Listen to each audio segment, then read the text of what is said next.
Viewers, the rhythmic chants of Ram Navami, the devotion-soaked processions of Hanuman Jayanti and the triumphant immersions of Durga Puja. These are not just festivals, they are the heartbeat of a civilization that has thrived for centuries. But viewers, in recent years, this heartbeat has been met with stones, bullets and an insidious fear-mongering that seeks to drown out its rhythm. Viewers, the latest whisperings around Holi, framing it as, some kind of provocation, is part of the larger pattern that we will discuss about. They are part of a disturbing trend where Hindu festivals are increasingly targeted, disrupted and vilified. Viewers, Holi, the festival of colors, unity and joy, stands in the crosshairs of fear-mongering, with voices either subtly or overtly suggesting it's a threat to communal harmony. Now, this is not some coincidence, it's a pattern.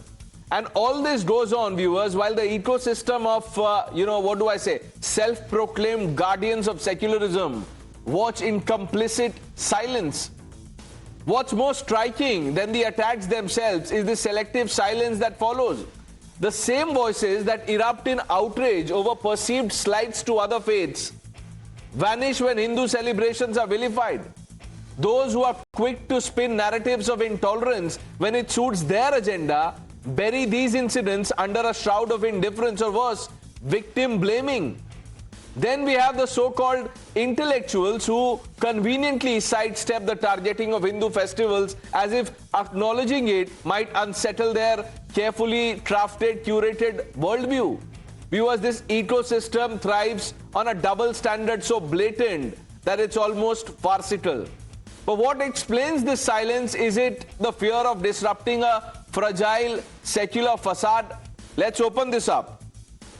Dr. Anand Ranganathan, Shantanu Gupta, Smita Prakash, Rahul Ishwar. First of all, very happy Holi to all of you.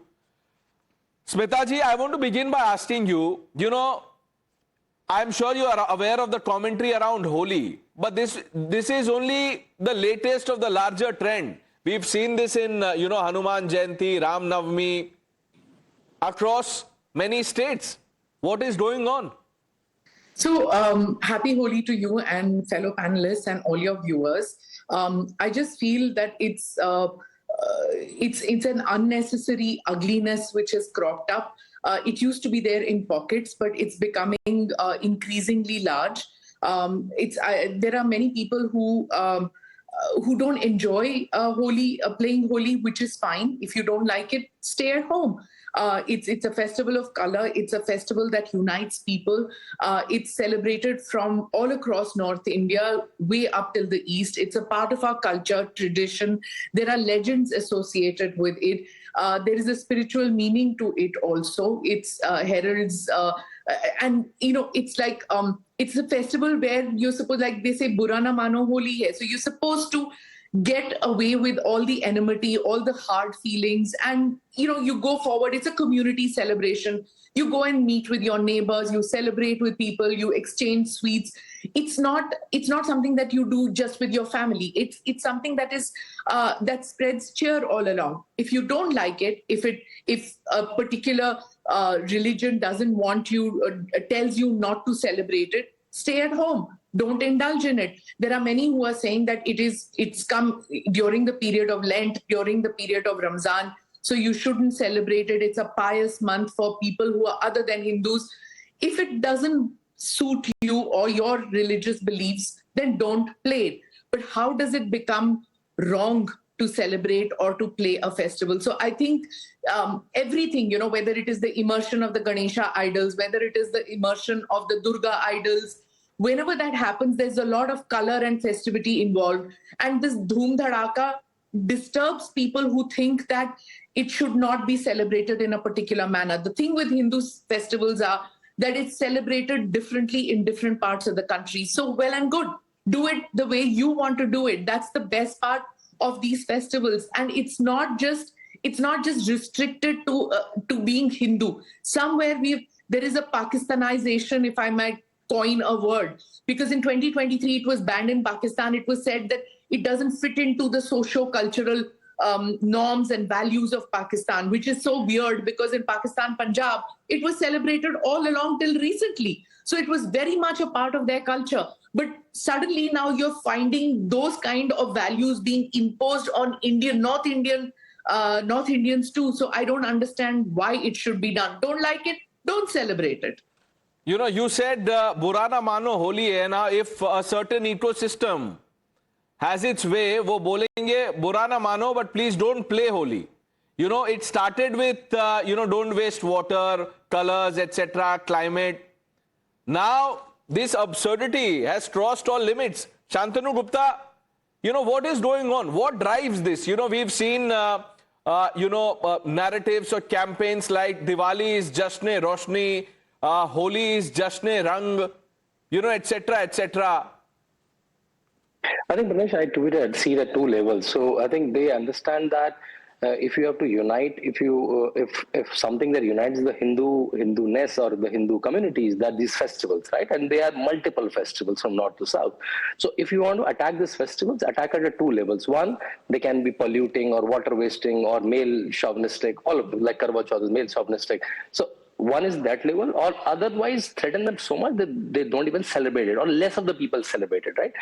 And this is not new. You mentioned that this is a new trend, though even Bhimrao Ambedkar mentioned that how if you take a procession in front of the Muslim mosque, they don't like the music, and stone pelting is not new.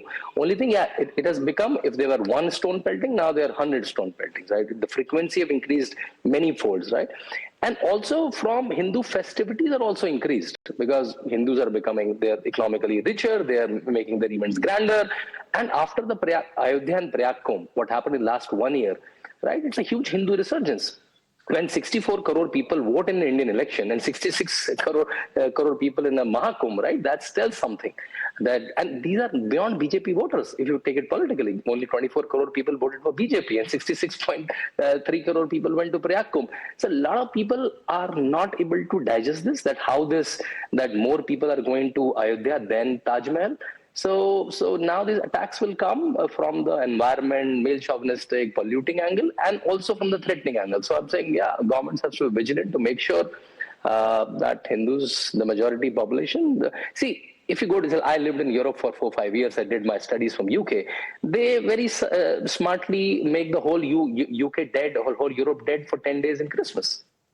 For an Indian Hindu student who's studying in Oxford or Cambridge, why he has to be on holiday for 10 days? But that's normal for them. With the government money, they decorate whole of Europe during Christmas and during other festivals. That's fine with them. But if we do it, we will find all the lens of secularism. I think now we have to get up and say, okay, this is the way we live in life, and let's shut up. Rahul Ishwar, is Holi provocative? Absolutely no. Holi is a very holy occasion that we should all celebrate. And there has been many instances recorded in history that Holi is celebrated by all communities. Yes, it is more prominent in North, but in my states like Kerala too, Holi has been celebrated.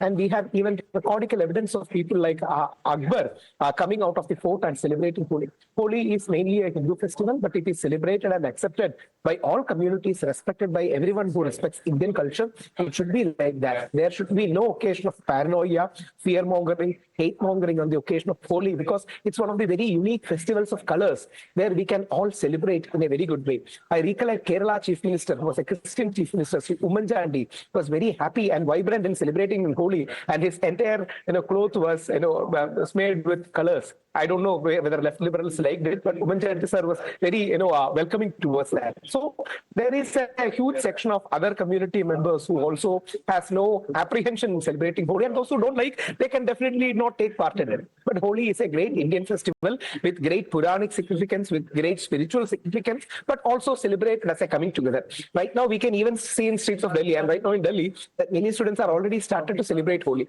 So this is a very unique festival that we need to celebrate, and colors are that which bring beauty to the world. So a celebration of colors is something definitely be there. And please remember one more thing. There is a spiritual religious significance to it. Let us not divorce from that spiritual religious significance. Yes, it is a social celebration. It is a coming together. But along with that, there is a spiritual, religious history and legacy to Holi regarding Holika, Holika Dahan, regarding our great epics. That should also be celebrated because there is a tendency among left liberals to separate cultural festival from the spiritual history of it. We shouldn't fall for that particular agenda. We should celebrate. So-called left liberals that you're talking about, they'll be happy listening to you because of this Akbar example. I personally have a problem of all the, civilizational instances. Why do you have to, pick one Akbar example to support your narrative of, or your claims on Holi? It's not the best example, but then, you are Rahul, I am Pranesh. Let's go to Dr. Ranganathan. Dr. Ranganathan, what's going on? Well, good evening, first of all, Pranesh, and wishing all your viewers and everyone, my fellow panelists, a very happy Holi. Small mercies that my good friend Rahul Ishwar did not mention Tipu in the same breath as saying he also donated to Sringeri Mutt. So he was a fantastic, wonderful king. Be that as it may, each to his own opinion. Let's not escape from the fact. And the fact is that Hindus are 8th class citizens in this country because ours is a weak state. Our state rewards people who abuse and slander and vandalize Hindus and their festivals. And the truth is that Holi processions, Ram Navami processions, Durga Puja processions, Hanuman Jayanti, Shobha Yatras, even Garba celebrations are now attacked and stoned with impunity. And none of these incidents elicit outrage from the cottage industry of activists and journalists who only highlight incidents where Muslims are the victims. Pranesh, in 2022, Araria, Bihar. In 2023, Mudabidri, Karnataka. Bhagwa flags were removed from temples and replaced with Islamic flags. And these were totally unprovoked acts of vandalism, unlike the case where Hindu processions came under stone pelting as it passed by a mosque. Were the people who did it shot? In 2022, Mehboob Nagar, Telangana, Ashok Chakra in the Indian flag was replaced with Islamic Kalma. The flag was carried by thousands of Muslims provocatively through the streets. Did they come under police firing? For every Hindu procession that passes by a mosque, Muslims provocatively blare music. There is a Muslim procession that passes by a temple. But we are offended by only the former. For every Hindu procession that brandishes swords, there is a Muslim procession that brandishes swords too. But we are offended only by the former. You find Jai Shri Ram provocative as you did just a couple of days ago in Mau. But Deen ke Gaddar Bulaun Ali ko is not provocative. Why? The 2020 Delhi riots where both Hindus and Muslims took part, where both Hindus and Muslims got killed, were still labeled as anti-Muslim pogrom. Why? For every act of bigotry, hate crime, intolerance committed by Hindus on Muslim, there is a similar act committed by the Muslims on Hindus. But we highlight only the former. Why? And stop blaming Hindus for saying they provoked the Muslims by making their religious processions through quote-unquote Muslim areas or near mosques. The essence of Azan, which is quote, there is no God but Allah and no one has the right to be worshipped but Allah 4062 unquote. Amplified through the loudspeaker 5 times a day, whole year round near a temple is not provocative. But celebrating Ram Navami and singing Bhajman Ramcharan Sukhdai one day in a year near a mosque is provocation is subjective. Only violent people are provoked into violence. Besides, this is the same justification given every time they attack Hindus. This action-reaction, provocation-reaction theory. But then why don't they apply the same theory to Godhra riots and justify them as a reaction to the train burning? They don't bring this action-reaction theory, do they? And talking of provocation, the very existence of a kafir is provocative. 98.6, 929, 456, 973, 21, 98, 40, 70, and 100 other verses. So should we cease to exist? To be sure, we actually should. Because as Tagore said, quote, Islam has distinct enmity against all other religions. It is not just satisfied with observing its own religion, but is determined to destroy all other religions, unquote. You don't seem to grasp, Pranesh, what Gurudev did a century ago, that this is a clash of civilizations. And if we were to believe the goings on in Modi's Hindu Rashtra, all around us, all we are seeing are not Dara or Hindus, but Darawa Musalmans. And if you dare to question those who are still in denial, you will be branded as, or you run the risk of being branded a bigot. Smita ji, after the vilification of Sanatan, we had, slander around Kumbh. People said, look, pani ganda hai, dead bodies pade hain, etc., etc. Ab Holi, this Sambhal CEO who had something to say to both communities. If you listen to him carefully, he says, दोनों community से मैं appeal करता हूं कि ना निकलें, अगर दिक्कत है हम अपनी पूरी कोशिश करेंगे कि कोई प्रॉब्लम ना हो. But then, opposition leaders jumped the gun and went after him. Said he should be jailed, उसको हटा देना चाहिए, वर्दी ले लेनी चाहिए, etc., etc. I'm talking about the mindset issue, that it's okay to say anything about Sanatan and get away, yet when you say even something, around any other festival, it's not okay, it's not on. Pranesh, एक तो ना आज के दिन I can't understand, आनंद आज भी गुस्से में है. मतलब होली है, बस कर यार. इवन टुडे ही विल इस्लाम ऐसे है, हिंदू ऐसे है, बस. आज के दिन डोंट ना आनंद हदीद दिस एंड दिस दैट, बस. Don't quote all that now. Today quote Geet Govinda na. Why are you quoting Islam today and all the texts of Islam? So I want you to quote Geeta Govinda. Can you do that? हाँ, तो उसको डांट दिया मैंने, अब वो आगे बढ़ते हैं. As far as two things which I want to point out. One is what Shantanu said about in the West it becomes like Christmas, and all around they make it into everybody has to celebrate it. There was a backlash against this at one point of time when political correctness. Shantanu, if you remember, instead of Merry Christmas they would say no, we should say Happy Holidays. There was such a backlash to it, saying that it's not just Happy Holidays, it's Merry Christmas and Happy Holidays if you have to insist. So they reverted back to Merry Christmas. So there was an instant correction which was done in that so-called free liberal society.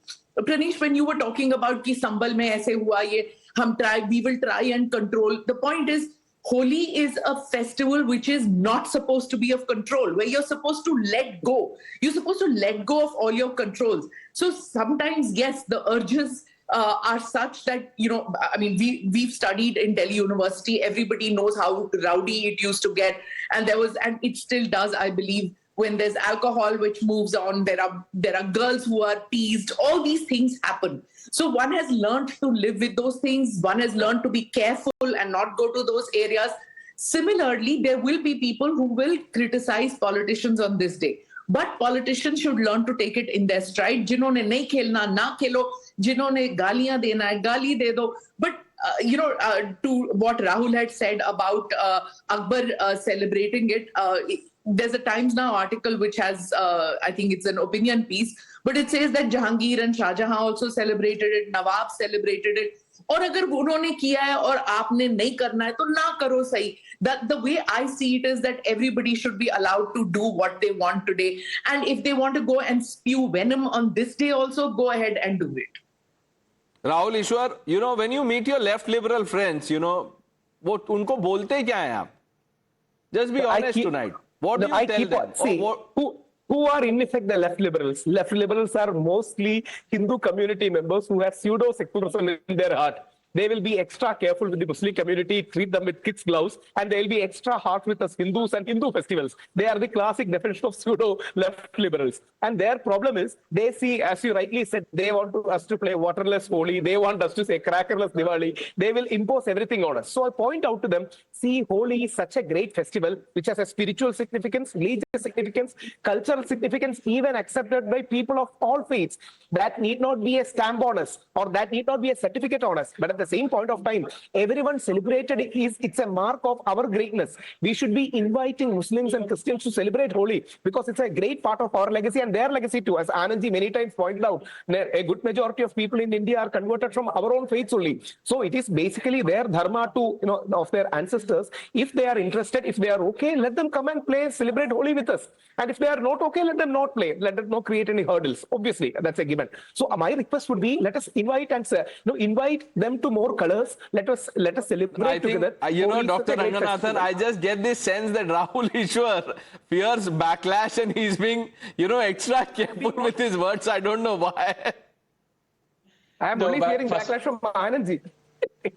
No, but first of all, this is a great glimpse into the new India, where, you have this Islamophobic Smita just getting flustered just because I quoted Azan. Smita, this is not done at all. This is what Hindu Rashtra is. No, but to be honest, look, what Rahul Ishwar is saying is something that Mahatma Gandhi also said, or Mohandas Karamchand Gandhi also said. Everyone has tried this Ganga Jamni Tehzeeb. And the point is, if you point out the reality, people get flustered and uncomfortable because this world runs on political correctness. And I don't understand why. The point of the matter is, if somebody says in my religion, it is prohibited to worship anybody else, to celebrate any other festival, let it be. Nobody has any objection. So why should Rahul Ishwar say, no, you are a Muslim, but please enjoy? They don't want to. It is prohibited for them. So accept that reality. That is what is written in their religious scriptures. If you don't want to accept it, if you want to be like an ostrich, bury your head in your sand and be like Mahatma Gandhi, and then at the same time provide justification for the Mopla riots and say all Muslims are okay to kill all Hindus, that's your book. That's not my book. I will quote the reality. That is what the reality is. Now, let me give you one example. In 2010 or 2011, it was, PETA organized a small rally on the eve of Eid, Bakri, saying that please turn vegan. You know what happened? Their activists nearly got lynched. And after that, they never ever came up with a campaign on Bakrid to save the goats. But every time there is Holi, it is save water. Every time it is Rakhi, save leather. Every time it is Diwali. So Hindus are kosher for this. But one tight slap, unfortunately, it should never have happened. But that is the kind of lesson that these pseudo activists understand. I never want to give that lesson. But the fact is, whoever gives that lesson in our country, like Muslims, are branded heroes. You know, Shantanu, when Smitaji was talking about the spirit, I get the larger, sense of her argument that, people can enjoy, do whatever they want. But that is, no one actually condones when someone, steps the line, crosses the line, misbehaves. We are, all of us on the panel and people who are watching it, we are all against, anything which is, either illegal, immoral, or, troubling to the other person. But you see, there is a carefully crafted narrative that says, Holi में तो eve teasing कर देते, लड़कियों के साथ बदतमीजी कर देते, पूरे होली में. It is as if, everybody who's stepping out to play or meet and greet friends, वो वही purpose से जा रहा है. I think, Pranesh, I go to my earlier point that they will find some fault at different levels. एक minute, वो कुछ बोल रहे हैं doctor Ranganathan. Just 1 minute. No, sorry. So sorry. Did not want to interrupt you, but just wanted to, interject by saying that there was a journalist who is now a Rajya Sabha MP who created this entirely false narrative that balloons during Holi were filled with sperm and were thrown at women. Yeah. So I think, Pranesh, all the examples that all 3 or 4 of us have given, they will find some reason to verify the Hindu festivals and multiple grounds, right? They will find kabhi ladki chhedte hain. Rahul Gandhi, in fact, stated that do ladke mandir jate hain, ladki chhedte hain. So that's the mindset they're coming from. But now the Hindu community is so resurgent, it's coming out and open, and all your Holi Diwalis are far more bigger than before. If you Noida, Ghaziabad, the areas we live in, Hindu festivals are far more bigger. So though there is a sense of alarm that we should be cautious of, but again, Hindu festivals also become super bigger. They're economically very rewarding for a lot of people. So I think it's going good, though we should be alarmist at some point. But Hindu festivals are become far more bigger than they were economically and size-wise 10 years back. Yeah. Now, Smita ji, there's a lady in Darbhanga, JDU leader, mayor of Darbhanga actually, who said that there should be a 2-hour break in the celebration of Holi. Because, so that the namaz can go on. Now, as bizarre as this demand is, what's behind this mindset? She is now, taken her demand back, apologized, etc., obviously. But what fuels this mindset? Yeah, Pranesh, I don't know whether it happened in where you were growing up, but Holi wale then there would be people who would come with strange attire, it would be funny. So basically just to lighten the atmosphere, some uncle will come with a colorful topi or with a colorful kurta. This lady must have said something to be funny. That's all I can say, because it doesn't make sense at all to give a 2-hour break so that you can do your prayers and then come back. It makes no sense. A couple of points which I wanted to make. One, when Rahul says we should invite Muslims and invite others to come, but that's exactly what used to happen, which is that people used to go toli leke jayenge, and they would go from lane to lane and invite people ki bahar niklo, holi khelo. So, even the shy ones were pulled out of their homes in a nice manner, pulled out and say, come on, so what? They'll say, no, it's dirty, we don't want color. Then you pull them out. That was all fun. It was not provocative to incite violence. Now what has happened is that one is scared. Because of all these incidents which have happened, suddenly there are no-go gullies where you cannot go because, you cannot go and ring the bell too many times in this house because they might think that we are trying to disturb their prayers or disturb the communal harmony. So that kind of... No, Smita ji, forget ringing the bell or going, as close to the, as to the door of the house. There are no-goes, gullies, literally. Gully mein hi no entry hai. Yeah, so that's an unfortunate development which has happened, which ought not to happen. The second point which I want to make is what Shantanu was saying, that the Hindu festivals are becoming bigger because one of economic, I don't know whether you want to say might or that people have more spending power. I think it's beyond that. There is suddenly this thing of, we are not going to shy away from our festivals. The festivals which, in many parts of the country were celebrated ghar mein. Because if you celebrate it outside, it can evoke some kind of a retaliation. This used to happen in Karnataka, which is my home state, because of Tipu Sultan, which Anand mentions. If you read some of the books, some of the festivals in Maharashtra and in Karnataka, because of Tipu's, what he used to do towards Hindus, they started becoming indoor festivals. You didn't celebrate it outside because there would be retaliation. So that for, decades or even 100 years was inside. Slowly it started coming out. You saw that in Maharashtra also they would come out because of various rulers who decided that we're going to have pride and joy in our festivals like it used to be. So, wo lezium leke aana, dholak leke aana, idols being taken out in the streets. So it is something which has been happening over 200 years. And now you're seeing that resurgence even among sophisticated elite. It's not just, in the lower middle class or middle class, but even the elite are coming out. Karwa Chauth, which was quietly celebrated, now is celebrated openly. So people who, I know when I started doing Karwa Chauth Vrat, my friends and all used to say, kya Dakyanusi festival kar rahe ho? Because it was like, please, does your husband do it? Ma'am, but what also happens, sorry to interrupt, what also happens is that many people, the so-called elites, वो बोलते हैं कि I don't play Holi. If you ask them, how do you play Holi, or how do you celebrate this? नहीं, मैं नहीं करता. I stay away. Colors, gandagi, etc. And it's considered cool, or more than cool, secular. Cool. I played Holi with Anand wearing a suit. So I didn't care कि वो suit पहन के Holi खेल रहा है. I played with him. Dr. Ranganathan, don't wear a suit next Holi. Just one quick point. Pranesh, just one quick point. Our real challenge is not Muslims who don't play Holi, but Hindus who have some kind of a inhibition and shyness to do it. And people like Abdul Kalam, if my memory serves right, he was regular in many Holi places. He used to wish that. And there are many people. We should leave the room for Indian Muslims who take pride in Indian culture and the collective festivity. We shouldn't shy them away. We shouldn't force them away. So there is also, even though it is not might be a sizable chunk. And these two lines always existed. Anandji is a strong Hindu. I am a soft Hindu. He is a Netaji respecting Shivaji Maharaj, respecting Hindu. I am a Mahatma Gandhi respecting Hindu. Both can happily coexist. Our lines may differ, but I have the highest of regard for what did you say? Say it again, Rahul Ishwar, what did you say? You are a soft Hindu? What did you say? He says he's a strong Hindu. He's a strong Hindu. I am a soft Hindu. As long as you are a true Hindu, Dr. Ranganathan will let you be.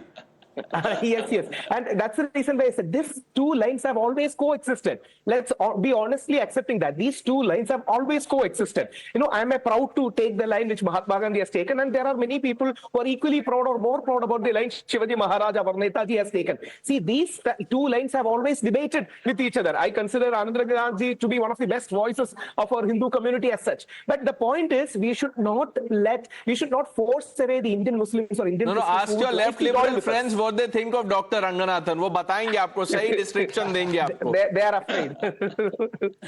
बताएंगे आपको. We've had a nice discussion. अब हो गया ये सब. अब ये बताइए कि favorite होली food क्या है, Dr. Ranganathan? Sugar free gujia.